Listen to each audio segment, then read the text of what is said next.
حدود 1 ماه است شیرینوی ازبکستانی در تاجیکستان میخواند. در برابر تحصیل با عادت و عنعنه‌های همسالان تاجیکش آشنا می شود.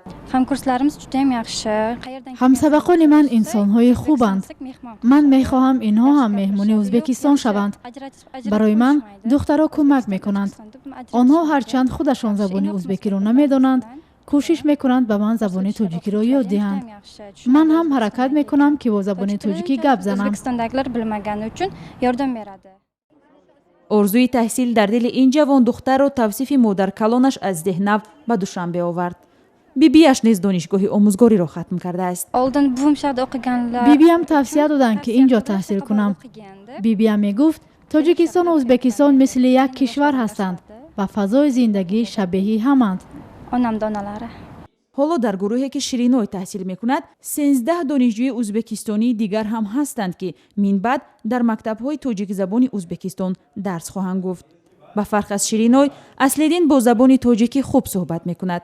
او در سر آسیای ازبکستان مکتب تاجیکی را ختم کرده است. من میخوام که آموزگار شوم. آموزگاری که همین یک طلبه رو یک مثلا غیره همین یک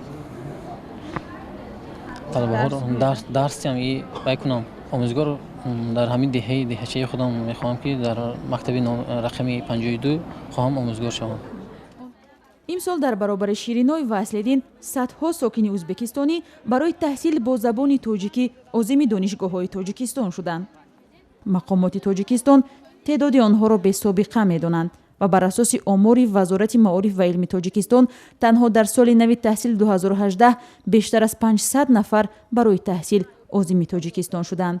وقتی که با هم دیگر صحبت کردیم، اونس گرفتیم به هم دیگر و از مدنیت همدیگر آموختیم. وقتی که از مدنیت همدیگر ما می‌آموزیم، البته مانندی بسیار دارد. خودم که زبان ازبکی رو میدونم، آموختم در دهم و وقتی صحبت میکنم من میگویم که اگر که با تاجیکی مشکلی کشید، میتوانید با ازبکی گپ زنید. دانشجویان ازبک حالا در دانشگاه‌های آموزگاری، مالیه و کشاورزی تاجیکستان بیشتر هستند.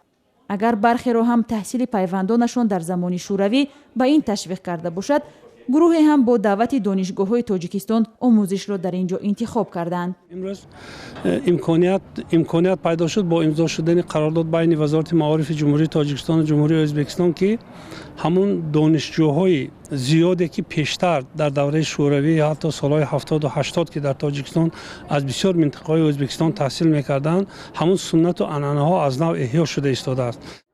شیرینوی و اصلیدین از نقشه‌های آینده خود باز و روشن صحبت نمی‌کنند و میگویند این را وقت نشان خواهد داد.